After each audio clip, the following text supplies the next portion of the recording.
ing lafaz fa'akhbirni ansa. Fa'akhbir mongko kula aturi nyeritani sinten Tuhan. Fa'akhbir mongko kula aturi paring kabar sinten Tuhan ngene ingsun anisaati saking kiamat. Terus iki sing ditangketake perkara ingkang sangat mengerikan. Malah ditangketake Islam sampun, ihsan sampun, iman sampun, iki tangkep perkara ingkang sangat-sangat luar biasa.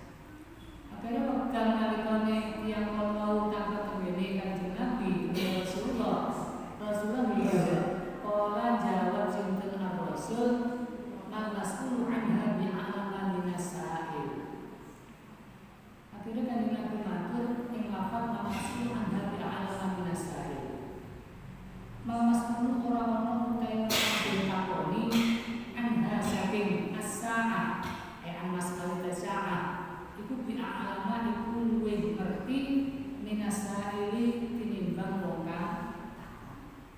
Akhirnya Kanjeng Nabi nggih jawab ini lho kan bahasa.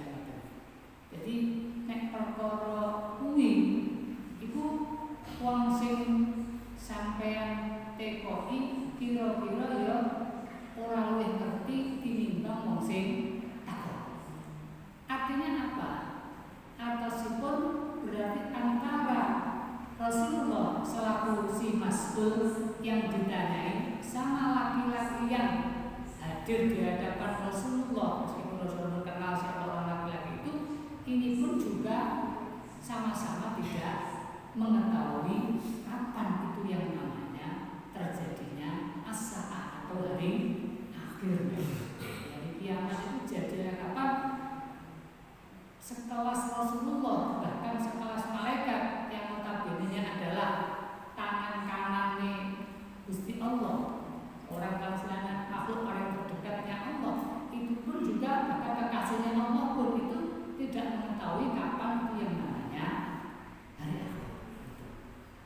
Jadi istilahnya malasmu ada bi'alamin nasail hadal jawab yadullu ala annahu sallallahu alaihi wasallam kana ya'lamu matasah.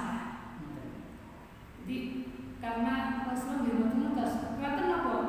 Bal ilmu sa'ah mimma istaqsalallahu ta'ala. Karena apa? Yang namanya hari akhir itu adalah sesuatu yang sifatnya adalah merupakan hak prerogatifnya Allah. Jadi salah satu pun di antara sirrun min asrarillah, ada beberapa hal yang tidak mungkin kita itu mengetahui kapan terjadinya, kapan tibanya atau akan berubah apa. Jadi salah satu dari hadis itu nanti bahwasanya termasuk di antara perkara yang tidak mungkin dipun ketahui oleh umat manusia, makhluk itu Gusti Allah secara umumnya, itu salah satu adalah tentang kapan terjadinya yang namanya hari kiamat. Di antara malih tentang masalah rezeki. Masalah rezeki sami. Kalau sobat sedaya boten mengatasi rezeki kita itu jatah sakinten terus kemudian tengkung di anggene kita ngangsawake dari masalah rezeki itu termasuk nggih sirrun min asrarillah. Termasuk malih di antara perkara yang tidak mungkin kita ketahui adalah tentang masalah janin. Jadi status atau istilahnya jenis kelaminnya janin itu laki-laki atau perempuan ini juga tidak bisa diketahui karena itu adalah merupakan haknya yang setakal gitu. Ya, saya punya orang USG, panggil janin pelanggan baru itu. Memang benar istilahnya ada USG, kemampuan atau kecendekiawan manusia itu kan makin lama makin ke belakang kan makin canggih, makin lama makin canggih. Terbukti apapun sekarang bisa dimunculkan. Ada yang sifatnya kados-kados ini sesuatu ingkang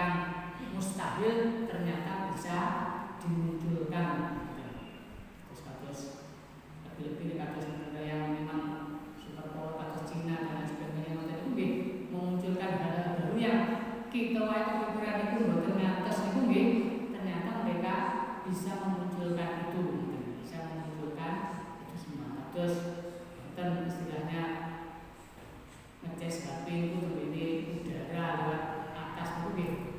Cina pun sekarang juga bisa menyambungkan antara satu gunung dengan yang lainnya dengan menggunakan jembatan yang kiranya Pak Dosi mungkin membangun jembatan di situ. Cina itu juga sudah bisa. Apa yang tidak bisa kalau memang ada usaha dari manusia. Janin itu meskipun di USB, jadi pernah kejadian sampai 100 tahun itu di USB kan, kemudian hasil dari USB itu adalah jenis kelaminnya itu perempuan, tapi kenyataannya ketika lahir adalah disebabkan daripada apa yang tadi USB-kan. Boleh ini pun periksa tentang masalah janin itu. Soalnya janin itu pun sabun ketinggal bisa dilihat USB itu tiap bulan masih kontrol ke situ sekalian dilihatkan jenis kelaminnya atau perkembangannya. Tapi kenyataannya ketika lahir itu bukan sesuai dengan apa yang di dalam USB. Dan semacam ini kan itu semua adalah merupakan rahasianya. Dan termasuk malih rahasianya pun Allah juga adalah kapan dan di mana kita akan mati.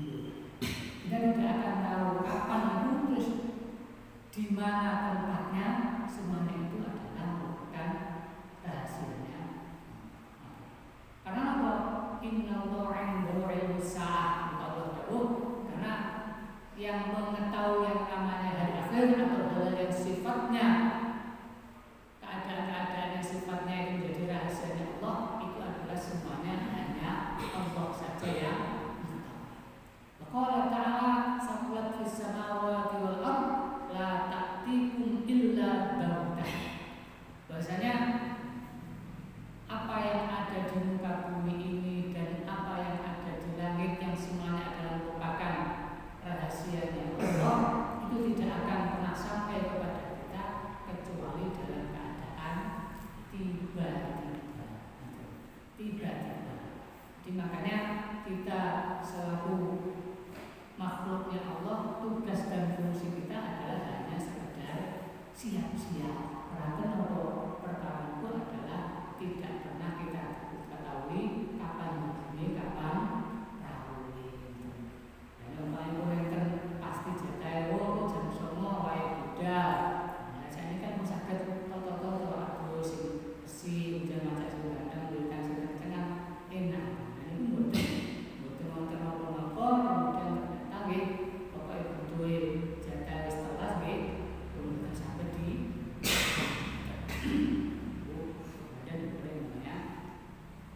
akhirnya pun nalikane tiang jalur ini mendapatkan jawaban saking Rasulullah, kalau bahasanya jawaban menurut versi ini tiang jalur kalau ini kurang begitu menggembirakan lah, istilahnya kurang puas dengan apa yang dijawabkan oleh Rasulullah. Akhirnya matur malih, qala matur sapa rajul fa'akhbirni an amaratiha.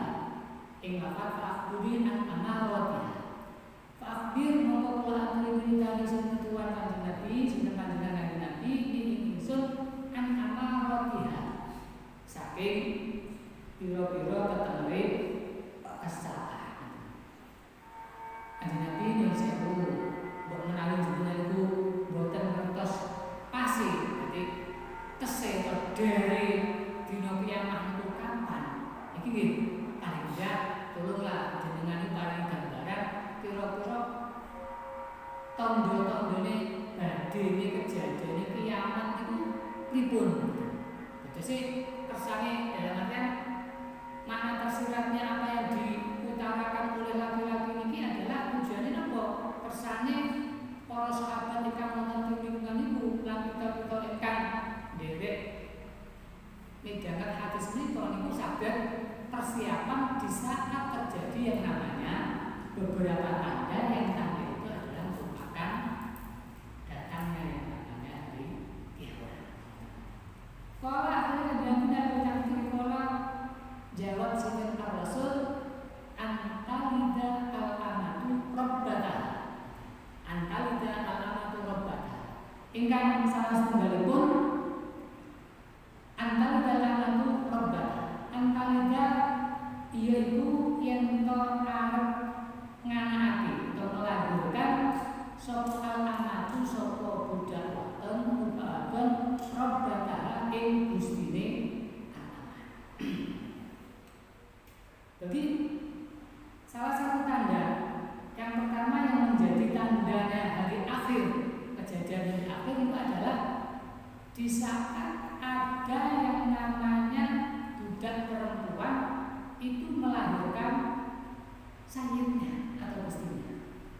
Jadi sih tenggene Arab pada zaman dulu, zaman kan dulu pada masa-masanya zaman Rasulullah masih konten, masa sebelum jahiliyah itu konten. Di sana ada istilah yang namanya perbudakan.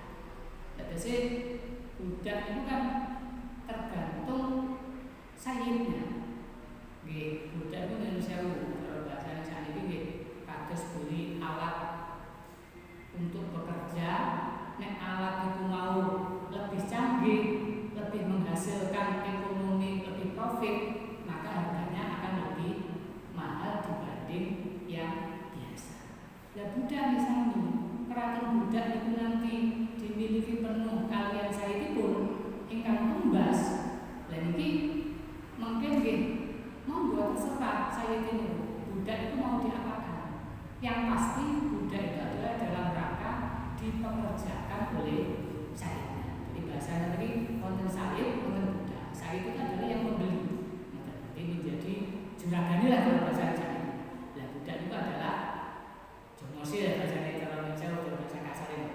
Nah ketika nanti budak itu kualitasnya dia baik, budak itu gede, keker, terus kemudian cara mergai itu lebih kuat. Dijak angkat-angkat semen, satrek itu ijen barang terkuat itu nggih regine luwe larang dibandingane budak paling awake kados kula gitu ngangkat sak jenenge sak bareng gak kuat ngoten niku ya regane jelas kaguan.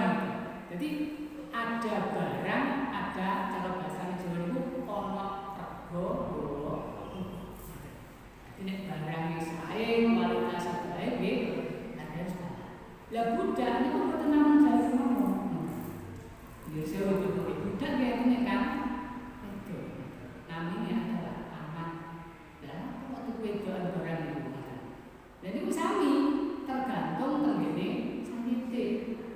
Dadi ada selera berkebun umpamane semangat to nggih. Karena budak ada masalah.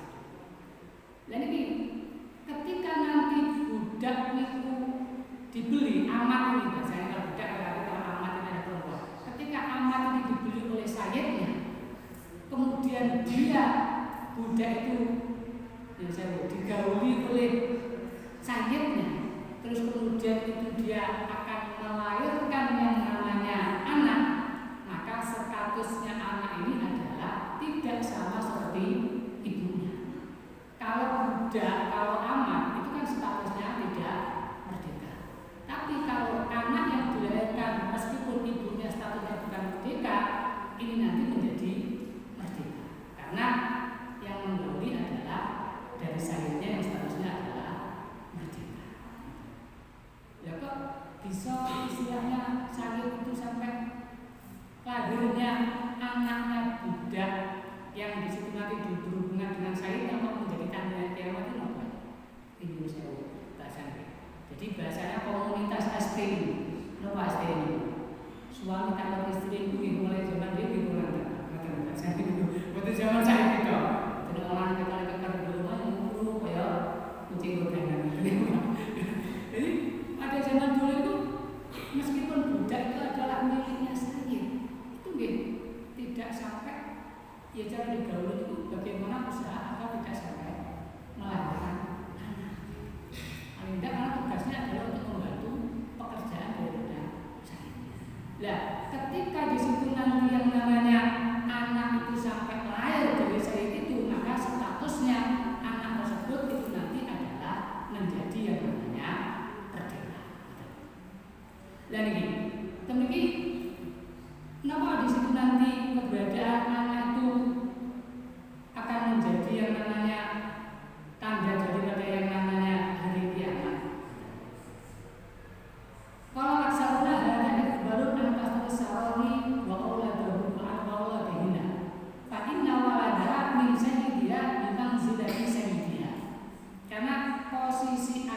dilahirkan dari ibu yang berupa budak ketika digauli oleh sayyidnya, maka kedudukan anak itu adalah menjadi sayyid atau menjadi yang namanya juragan itu ibu. Nah, ini kan mestinya kan kalau bahasanya jenenge anak itu kan gak iso sak duwe ibu. Tapi kenyataannya betul, anak ini nanti berhak semisal menjual ibunya karena statusnya dia adalah menjadi sayyid dari ibunya. Jadi cara bahasa Indonesia anggene agama Islam pun jogo adab, jogo yang namanya nasab sampai tingkat ini. Jadi meskipun statusnya itu posisinya secara status itu adalah anak, itu dia secara status itu lebih tinggi daripada ibu, dan dia bisa menjual daripada itu, makanya dijaga hati-hatiannya oleh Islam jangan sampai itu terjadi. Sampai itu ini adalah hal yang kenapa? Li'anna wal insan sha'irun ila waladi. Karena ini sewu yang banyak ya, yang banyak harta peninggalan orang tua itu jatuhnya adalah pada yang namanya anak. Meskipun secara hitung-hitungan ilmu wirasah itu, ilmu faraid itu tentang masalah bagian waris, itu yang berhak mendapatkan harta warisan itu tidak hanya sekedar anak, maksudnya tidak hanya sekedar anak, istri itu pun juga kan mendapatkan, saudara dari yang meninggal dari tulikum atau likum itu nanti juga akan mendapatkan jatah kalau memang masih memungkinkan mendapatkan jatah. Karena di sana kan ada aturan semisal ibnun itu kemudian masih ada umur itu nanti semisal dinyusul. Jadi kan contoh ini adalah yang meninggal adalah abunya, jatahnya berapa, dapatkan nisfu atau kasumun atau kasulus. Nah ini yang pasti semua harta itu tidak mungkin jatuh blek tenggene anak. Itu kalau aturan secara yang namanya syariat itu. Tapi biasanya muncul di boten diakali pinter. Tidak boleh sekitar nanti itu didom dihibahno bahasanya. Oke sama ini bina data tercegah dan juga lebih cegah tukaran. Karena apa?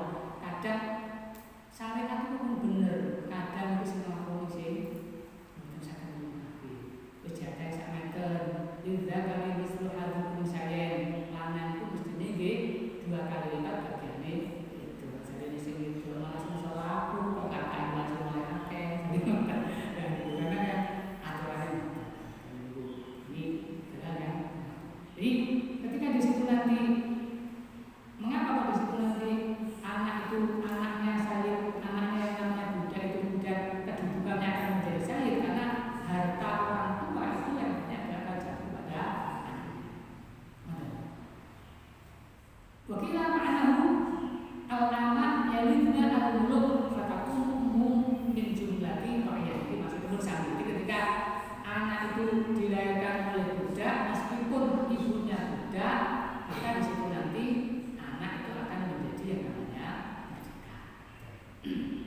Jadi di situ ada istilahnya ada pentafsiran lagi. Sebagian ulama dawaknya ya.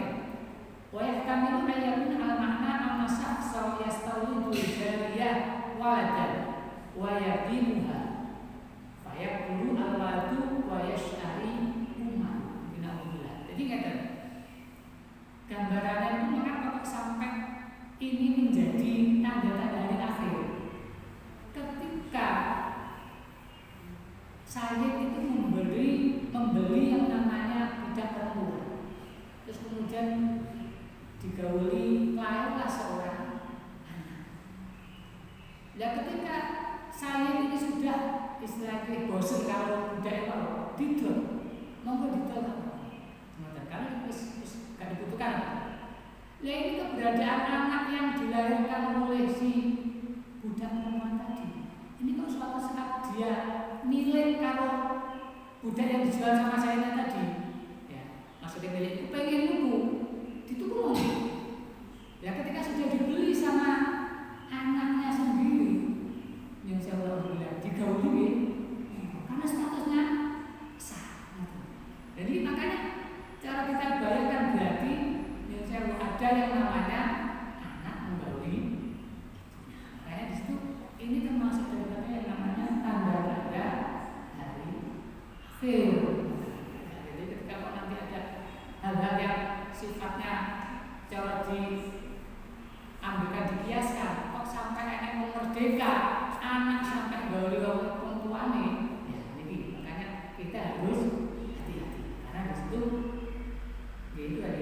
termasuk daripada yang biasanya tanda-tanda yang namanya ya, ini hukum untuk sampai ke dosen intinya kasih kata sebenarnya maksudnya kalau hidup yang kan itu salah satu tanda yang namanya dekatnya di selanjutnya wa antara fatal ta'ala di alasya ya tatawaluna fil dunya. Tanda yang berikutnya adalah wa antara yang mentoningan sapa sira rajul al-fatain piro-piro wong kang mlaku modho itu mlaku nyeker bahasane bukan nek berak dan itu mlaku nyeker ada kulo nyeker ngebak bahasane begini ngebak boten damel sandal boten damel terumpah atau boten sepatu pokoknya gini langsung tegene sukune niku kepake ngene aspal atau ngene rami kadang kepake ngene paving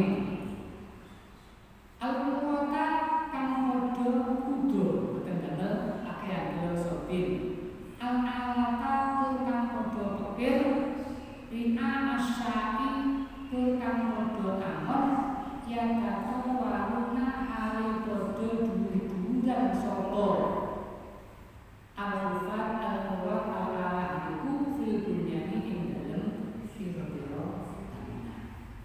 Jadi tanda yang kedua yang kan dipun gambarake dipun tamsilake kali Kanjeng Nabi terkait masalah tanda yang namanya hari akhir itu adalah di saat ada yang namanya al-wafat al-wafat.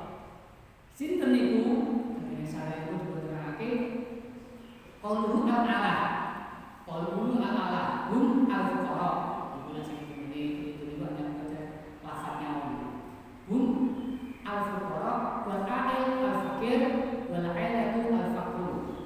Wa 'ala rajulu yu'idu ayatan itu sekedar lafadznya saja.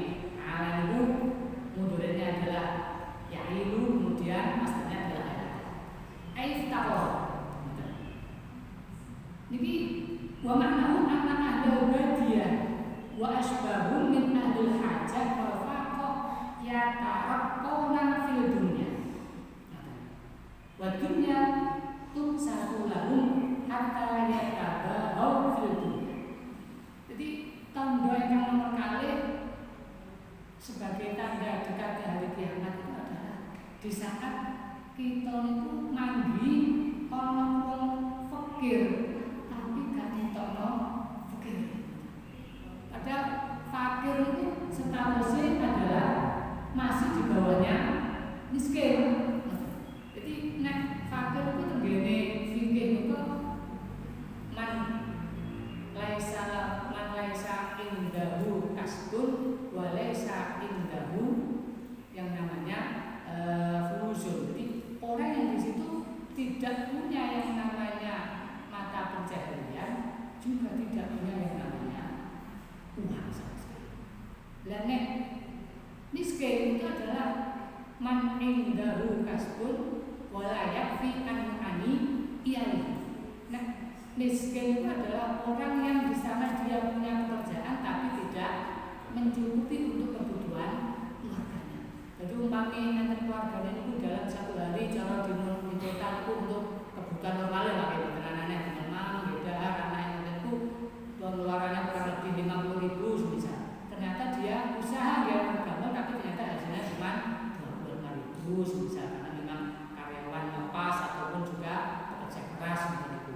Nah, istilahnya hanya dapat sekian. Berarti ini masuk kategori yang namanya miskin. Dan itu fakir itu sak nisore wong sing miskin. Tapi mereka itu punya gengsi gaya politik membangun yang namanya bangunan yang sangat baik. Ya, berlomba-lomba bangun bangunnya.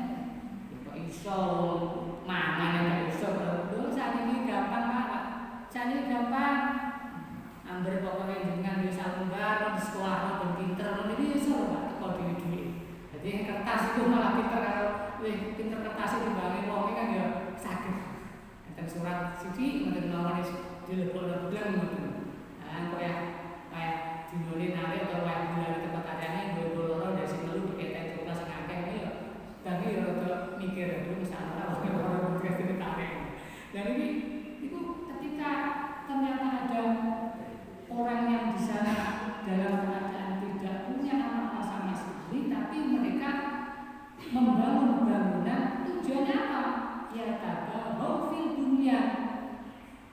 gengsi Pak. Yang saya udah sekarang itu gengsi.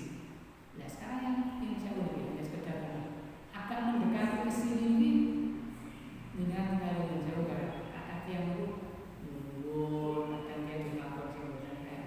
Tapi ketika kita telisik ternyata hasil yang mereka dapatkan itu lebih banyak daripada yang beri. Mereka kadang itu budaya itu berpani motor saya, orang kadang itu berarti sakit. Pernah kan ada kejadian ketika ditangkap ternyata ketika ditanya mana rumahnya dari rumahnya gedung bertingkat di situ juga punya mobil. Jadi gayanya nggak sih wong fakir, tapi ternyata kemudian bisa dilatih orang ini melakukan hal-hal yang karena kalah gengsi atau ide kita orang dulu akhirnya segala sesuatu dijalankan agar tidak kalah dengan yang lainnya. Makanya hal-hal yang dua ini adalah yang digambarkan oleh Rasulullah ketika laki-laki ditanya tanda-tanda dekat hari kiamat itu adalah yang pertama ketika ada yang namanya amat atau budak perempuan melahirkan yang namanya anaknya, yang kedua yaitu ketika ada orang-orang yang fakir kemudian mereka tidak mau kalah dengan orang-orang yang agniya di dalam masalah urusan bangunannya. Kalau istilah ini bangunan ini bukan hanya bangun tapi dalam hal masalah urusan gaya hidup. Ini kan gaya hidup seperti itu Pak. Jadi makanya dalam itu saat ini tambah sulit tambah sesek tapi ya Pak. Sementara saya ini pokoknya orang boleh kita kejar barang ini akhirnya ya tumpah di mobil ini sebetulnya atas itu lari balik berbaliknya mobil betul atas karena saya kerentangan yang murah setidaknya orang itu saya ke tumpahnya mobil masalah tumpah di berbaliknya is sekarang kita di karena mungkin kalau dia mau mobilnya masuk boleh tak bawa kalau kita mengamati keadaan itu sekarang memang tidak lagi nih kalau sebesar kebutuhan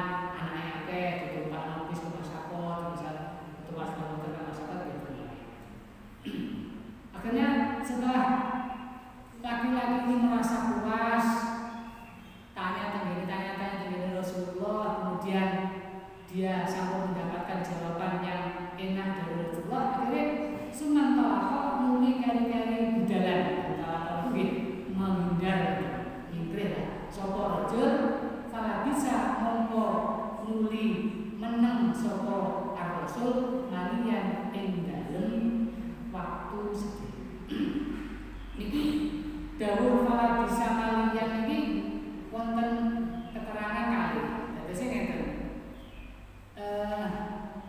Setelah laki-laki ini merasa yang jalan itu merasa sampun puas mendapatkan jawaban Rasulullah, akhirnya dia kalau langsung nunjuk ngalih.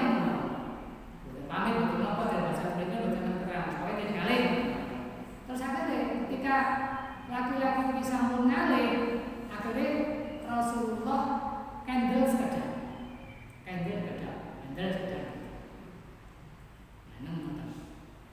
Wafi kaulin dari salah itu bagaimana? Setunggalipun muhadis itu memberikan gambaran bahwasanya setelah laki-laki itu pergi, itu akhirnya Rasulullah betul langsung jawab. Nanti ini kandidat tampaknya dengan Sayyidina Umar. Laki-laki itu sopo. Jadi setelah beberapa hari baru kemudian kanjeng Nabi nangkotake tengene Sayyidina Umar. Akhirnya Kola ya Umar atadri manisae. Akhirnya kola jauh sapa kanjeng Nabi ya Umar atadri ana to usmuru sapa manisae. Man iku sapa asairu kaya wong. Akhirnya derek keterangan pertama. Ketika laki-laki itu selesai tanya kemudian ngalih mungkin maksudnya kanjeng Nabi, akhirnya kanjeng Nabi kendel ada. Meneng ya. Wis. Dari ngoten kanjeng Nabi, nang itu tegene Sayyidina Umar kata Rasul niku Sayyidina Umar derek awas. Umar, kamu ngerti dong? Siapa orang lanang? Itu versi yang pertama. Yang kedua, versi yang berikutnya itu kanjeng Nabi nang nonton kendel pun mboten nerangake. Karena apa? Kebetulan Sayyidina Umar mboten hadir niku.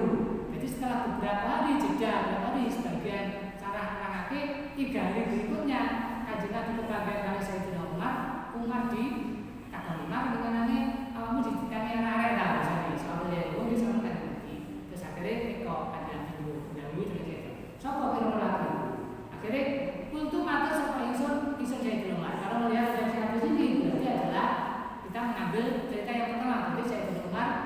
hadir di majlis ini.